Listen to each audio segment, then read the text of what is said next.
All right. Hello, judges. Thank you so much for giving me the opportunity to present here. Let me start with a question. Why did Webflow, a startup worth $4 billion, put a kid from the island of the Philippines on the tallest billboard of Times Square? To answer that question, let me tell you a story. Rewind 2022. I was a high school student driven by a passion for research, from science investigatory projects to robotics, and even the social sciences, which landed me on Google Scholar. However, as much as those opportunities sounded good, resources were pretty limited in the Philippines. It felt limited in the Philippines.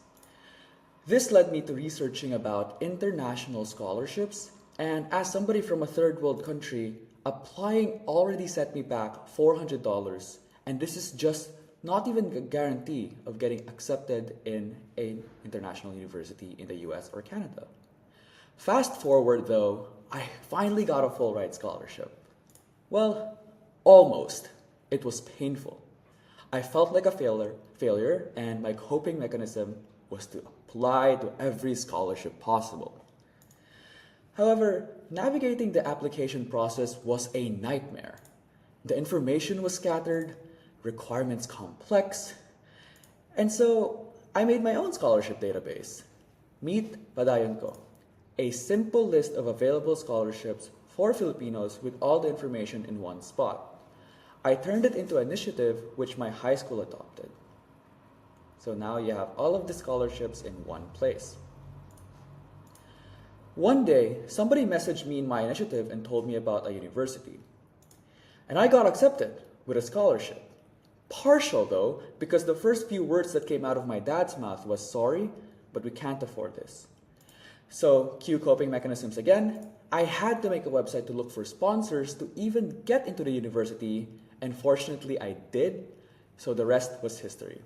So to the judges, it's kind of a slippery slope, but the reason I got to Times Square was because I used a Webflow product to get me a sponsorship to pursue a scholarship.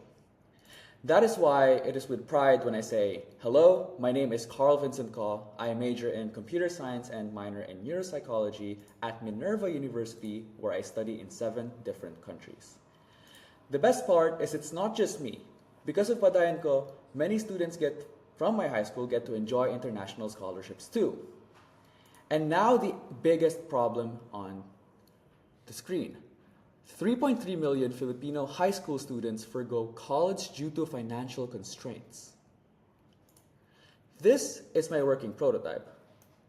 Padayon Ko now features a cleaner interface, and I can clearly see what the price is. And if I'm interested, I'm greeted with an easier or more accessible language to help me apply, especially since some of my audiences come from a no-read, no-write community. Proceeding, why Notion? I initially created a web app, but I am centering around my main audience of students. And so I've used and personalized their data with Notion API. So one nice perk that I have here as well is I also use AI along with other APIs to automatically bring the information from Notion to Facebook, where the Filipinos are most active. This way they get to see what scholarship is on and what the price is. And the technology I used here would be Notion API, Gemini, Vertex AI, and then Facebook Graph API. So for first-timers, we have an onboarding process that's not only just in English, but also in my local dialects, Bisaya and Tagalog. This way, everybody knows what Padayon Ko is and what we offer. And one thing that I have here is a profile builder, and this would be useful for a ton of stuff, but for now, I'm gonna keep it a surprise. So let's fill everything up. I'm a CS major, I wanna become a robotics engineer, and I was able to represent the Philippines back in the days for a robotics competition, and I wanna do smart farming. So what happens there is that on the background, Notion extracts raw user profile and Gemini writes a user bio so that people, surprise, people can use this bio, short bio, as part of their networking process, because who knows, seeing the right person could lead you to so many opportunities. So with this feature alone, before students struggle to craft compelling elevator pitches and connect with professionals. After, students like Padayon Ko helps students create impactful pitches to help with networking. And one other feature I'm proud of, because we don't just stop there. I also used Gemini's embedding model to analyze your profile for surprise number 2. Padayon Ko matches you with 3 scholarships based on your profile to give you a head start on your journey, which you can see here. Although I used the video to visualize it more. And the technology used here is Notion API again to extract the user profile, Gemini Embeddings, text to vector to optimize query for vector search and create a recommendation algorithm, and then it displays the scholarship. And on the back end, this is run by Cloud Run to host and Cloud Function to check for new scholarship every 10 minutes. So before, students spend hours searching for scholarships, but they don't know where to look, just like I did. So they can often miss out on relevant opportunities. But now, they are intelligently matched with the scholarship based on their profile. But what I'm really excited for are the AI tools to help students supercharge their scholarship applications. First up, Achievement Tracker. So what we have here is a place where you can answer any bullet points. So it's the vision I have here is for students to just talk about what they did. It can be not coherent, like they could just be mumbling around. But because we have an AI pipeline here, we can see that there are multiple agents handling the cleaning of input. And for example, I talk about my achievement of spearheading a coastal cleanup, leading a coastal cleanup, and we removed 500 kilograms of trash. So students can basically just add any detail, and it would turn into a relevant bullet point that they can use to talk about their achievements and a more detailed description if the scholarship committee asks for it. And the technology powering this is also just Gemini, and then it's later stored into Notion again, if you can see on the right, for something exciting later. So again, before, students struggle to articulate their achievements. After, Padayon Ko transforms them into bullet points that highlight skills and quantifies results for maximum impact. Second, we have foundational essays. It's the same concept as achievement trackers, but the word foundational here is essential because what we have here are basic questions that people expect, like in general, to receive from a candidate. Tell us about yourself. Why do you want to study this? Community contributions. So again, same logic with an essay. It helps you tell a story specifically with prompts that turn you into an underdog so that as a psych minor, it makes people want to help you more. And so these are the technology I've used. Before, students find it difficult to express their stories. After, Padayon Ko helps them craft strong foundation for their scholarship application. And in the interest of time, I will be moving on because this feature is my favorite one. This feature, okay, here we go. It's a more narrative approach compared to traditional essays where it's more robotic. So hopefully it captures the hearts of scholarship committees more. But my favorite feature would be scholarship essay. And so the logic here is students now just, with the information they get from both achievement trackers and the essays, students can now just paste in a question and then the whole UX flow for this one is, okay, Padayon Ko asks you, okay, given this question, what achievement or essay do you want to use? And after that happens, going to the architecture a bit, we can see that after user pastes the question, Gemini embeds the prompt, converts into a vector, compares to existing essays and achievements, embeds and caches Notion data, and then creates the new essay. So I want to do this, I want to do this. Notice how I'm talking about environment, and it talks about environment as well. So that, and then you just generate essay, and the idea is you just copy paste here, and it will continue to learn more about yourself. So the other features that I want to quickly breeze through, since I know that I am running out of time, is practice bots. Because unfortunately, Filipinos studying in publicly funded schools don't get the SATs by default, so we even have to take English proficiency tests. That's why in Padayon Ko, I've included practice bots. Number one being Matthew. Matthew is almost like Conmigo, but the twist here is that I've tailored it to serve students' interest. And so what I mean by that is instead of getting a question such as one by one, let me say I'm interested in GCP, they give you questions such as, oh, you're handling multiple server loads, you're managing a clusters, and you have 5 VMs to run. Each VM costs 0.10 to run. What's the total cost? And you can say, I don't know. Give me the answer. But even if you do so, it will not give you the answer because it will force you to work with it. So you can then use the calculator tools here to answer that. And for the last feature, I'm going to be talking about Fluent, a voice-only interface with verbal communication. And I'm going to be sharing a separate screen here because this one uses Google's Chirp API, synthesis API, to talk back to you. So the components here are, okay, the prompt. And then there are frameworks. There are specific prompts I've used here to optimize the AI. So the ethical considerations of mind uploading. Cool, I have to debate it now. So I think ethical mind uploading is legal because, it's effective because it helps people gain like a digital consciousness, provide an example. For example, if your grandma dies, what about your knowledge, And then the impact of this, of keeping that knowledge is important. And so once I say that, on the architecture side, we have Chirp transcribing user speech, and then that transcription is sent to Gemini API, and the response of Gemini API is converted back using synthesize or speech text to speech, and then Gemini ends with user That's an feedback. interesting point about the preservation of knowledge, using the example of a grandparent's passing. Could you clarify what the goes refers to? What is it that you believe provides this example? And the best part is, after everything, after you've had a long conversation, it gives you feedback based on the framework you've selected.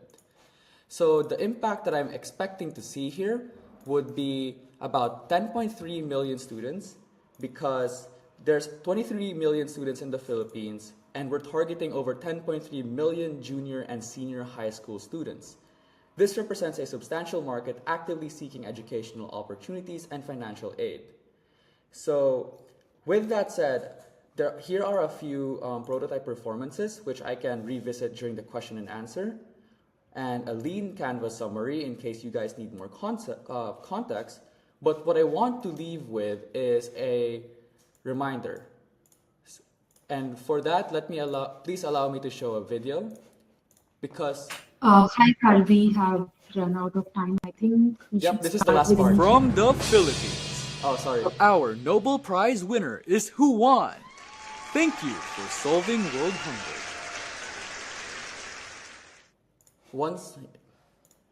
But that was it. Thank you so much.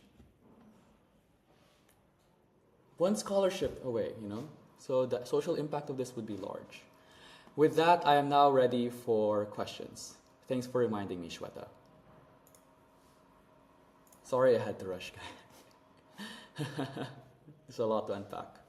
But hey, we can revisit the slides for more questions if anybody wants to revisit a certain part. Hi, Reyes here. Excellent pitch. I love that. What is your idea about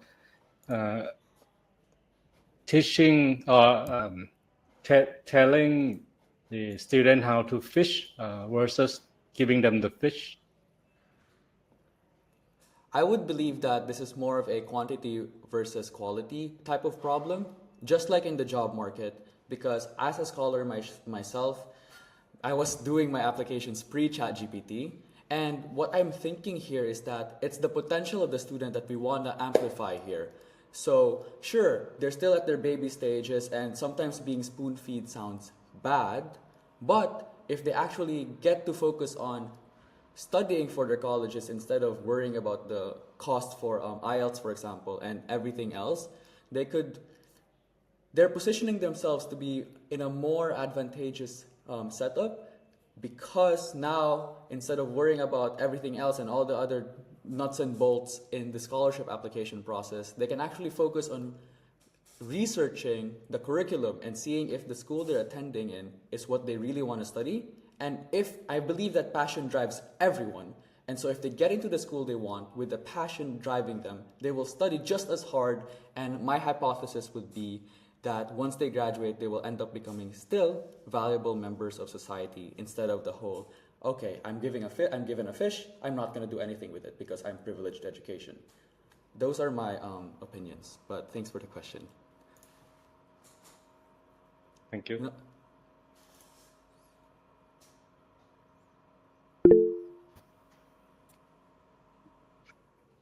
Hi, Carl. I got a question. Do we still have time? Sorry, Sweta. Yes, please go ahead. Okay. So my question on the super essay feature, right? Can you elaborate how this feature is leveraging Gemini to generate the personalized essays while it maintains the authenticity of the idea and also avoiding plagiarism? Can you share some thoughts on that? Yes, number one is I believe we have a civic integrity filter in AI Studio. So that in itself could help with providing plagiarism. And the way that this works is that I've specifically prompted the tool to, number one, maintain the tone. There's another agent that's in charge of maintaining the tone of the user based on the foundational essays. So the theory here is the user creates their foundational essays with AI assistance, and a portion of that tone is preserved. And then because, if you allow me to share back in to Notion or my entire screen again, let me just go here. But because it has the samples of tell me about yourself, because ideally, or at least realistically, students will keep on regenerating content until they feel like it's their own. Or even better, we're going to encourage them to, okay, this is a starting point. What foundational essay gave you is a starting point. So modify that, build up on that, add your personal touch. And the idea here is supposedly, after you paste in a question here, it queries through all of the example personal touched essays as well as achievements. And those are what blends everything together. And if we want to get more technical about the prompts, I've included I've included prompts to an agent, I'm repeating myself, to really look at the tone of the student while at the same time optimize it, because the idea here is, okay, get these two, get the achievements and essays together, that's one round, put them in a paragraph. The second round is optimize it for scholarship committees, those who will be reading the scholarship entries. And the last round is to make sure to look back to the essays of the student and keep the way they speak, keep their way of speaking, their mannerisms, whatever in their typings. So that's how I would address the question. Thank you for the question. Thank you. Hey Carl, quick question. I like it that you're making access to education more democratic, right? By helping these folks create their profiles, create their essays that they can go apply to other universities, probably focus more on Western universities. What can your solution do to improve the education system in our own countries here, right? I would like folks to aspire for our own institutions and apply to those rather than Western universities. So have you thought about something like that, what we can do to make that happen? Yes, definitely. While my pitch here presents on the more Western audiences, I initially created this for myself actually because after I failed UBC, I wanted to apply to all local scholarships, and a lot of our local universities ask for the same thing. And to give you numbers, Padayon Ko has currently helped 500 students in from my high school get into local universities. So I would say that for their use case, it's just as valuable. But if they want to take this above and beyond, because we can't really afford international education, then this is where Padayon Ko truly shines. And I am such a big advocate for exploring new worldviews because I myself am going to 7 countries because of a scholarship. But that's moving away from your question. What I want to say is, that is why I've included languages like my local dialect to even encourage those who have difficulties understanding English, at least apply for local colleges within their area. And even when they do, at least it's optimized. Because one thing I haven't talked about here is Google's Chirp's capability of understanding Filipino and even my local dialect Cebuano with their speech to text.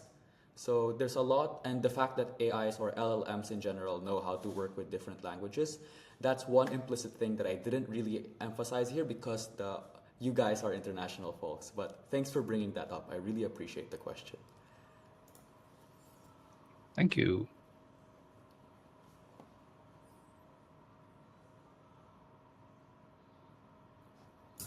Do we have any more questions from the jury? I have a question. Yeah. Yeah.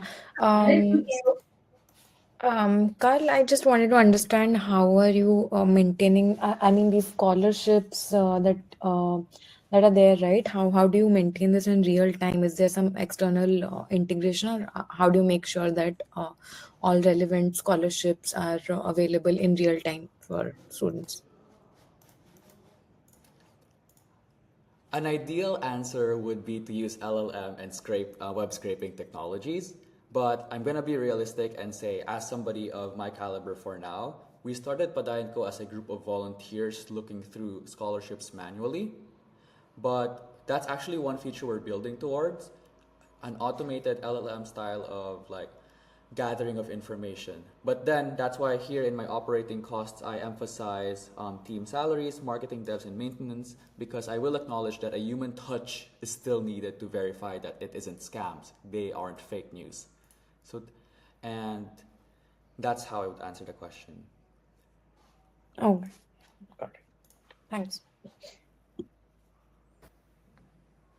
Hi, Carl. I'm Jay. I love your engaging presentation. And one of my questions is, because I knew you are very good at using the LLM like our Gemini, or I'm curious about you also tested with the OpenAI GPT or Cloud. So what will be the benefit using the Gemini to for your application? Yes. Honestly, if I'm gonna answer your question, I'm gonna go on a tangent and say, for one of my future plans, given Gemini Flash 2.0 and their ability to be truly multimodal, one of the plans I have here is instead of just, the voice interface, I was also picturing a user interview style where the AI can actually see your body language. But apart from that, I am pretty proud of my code. I recommend you guys to look at my GitHub link. I'm gonna send it soon. But the way I've devved this up is pretty platform agnostic, so it doesn't really rely on Gemini. The only reason that I'm using Gemini now because of the free credits, and because that's why I get to run Pro here. So at least in this MVP stage, we're getting Pro AI output instead of getting, as a student who is also trying to pay off loans, instead of getting cheap or fast but not really good results, especially when you're going through multiple essays and combing something up together. We want a better intelligence of LLMs. But to go back to your question again, Claude and GPT, Mistral, whatever is available in Google Cloud's AI Garden. I've actually seen AI Gardens and know that we could use Claude and other AI models. It's pretty agnostic, so we can always switch up the API keys and switch up the functions. I've heard there are libraries on Python that help you do that. But thanks for the question, Wukche. And if anyone else is interested in benchmarks, I have them. I realize I haven't showed them. Some basic descriptive stats, but that's beyond the scope of your question.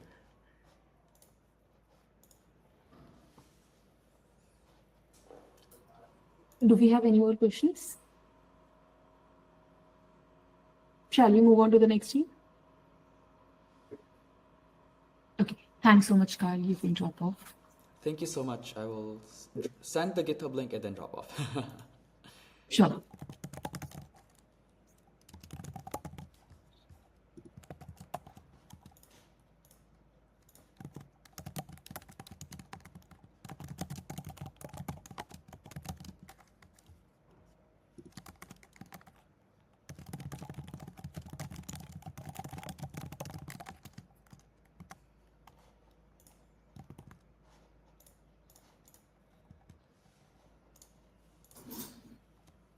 Thanks, everyone.